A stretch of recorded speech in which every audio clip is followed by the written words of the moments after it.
My name is Ilyas Iyoob. I'm Chief Data Scientist at IBM Services.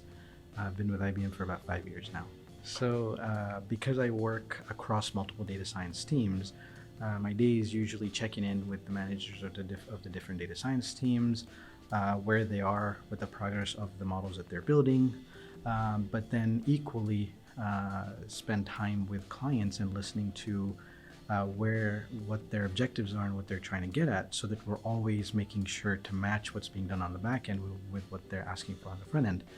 I also do spend quite a bit of time, just like we did today, on sort of forward-thinking research applications like quantum and blockchain, and how that is going to affect both our clients as well as our employees internally.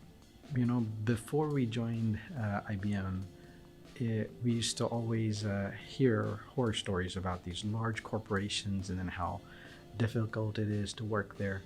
But very surprisingly, as we were going through the acquisition process, we realized that some of the challenges, like, for example, you're not able to move as fast when you're in a large organization.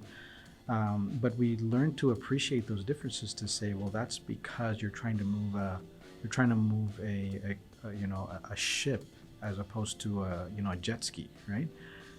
But it comes with its benefits, because when you are able to move that way, the way a large organization does, you know that you are setting it up for very large organizations. So that's one of the things that it took us a little time to get used to, but I think we now have a much better appreciation for it. So quantum computing applies to many different areas, but in today's day and age, it's really playing a role in cryptography, because a lot of organizations are concerned that their data could be hacked because of today's regular cryptography keys. And so quantum is really bringing in either quantum safe keys that you could use to beef up your security a little bit, or take the next step and actually have a quantum private key, in which case you're operating on the quantum system yourself, and so the randomness keeps changing, and you're always able to tell when somebody's, even before they try to hack you, that they're attempting it, and so you're able to catch that much ahead. So those are the sort of the shorter term application, and then there's of course a long way to go in quantum.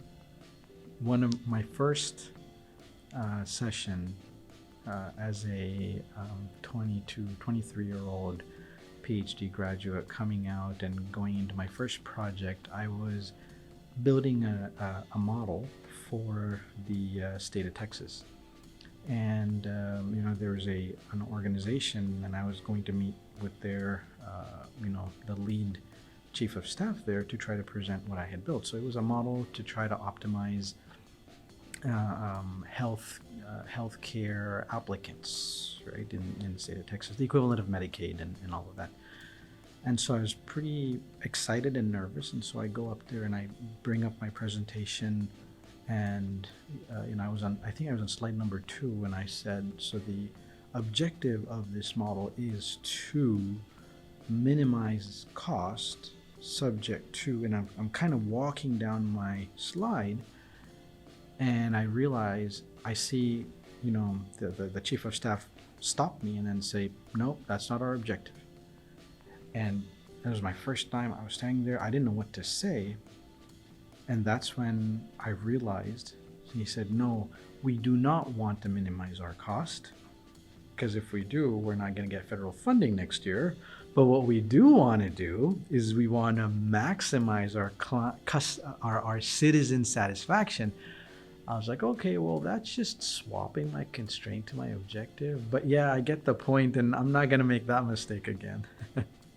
But very early on, I learned the lesson that to always listen to the client very, very carefully, to understand what drives their business, because it might be very different than what drives yours.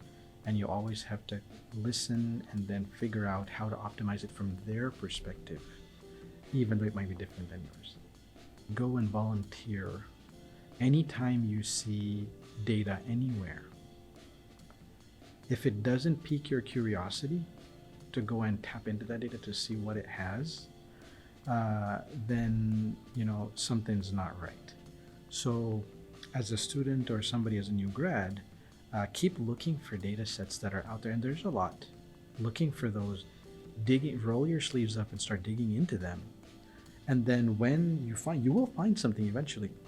When you do find that, and then you take that to the stakeholder, whoever owns that, whoever is in that domain, then you don't have to sell yourself anymore, right? So putting yourself out there, of course, you have to sort of marry that with making sure that you know, double check your work a lot, make sure there's a lot of poor quality work out there, and so, you know, making sure to push that up a notch will really make you shine.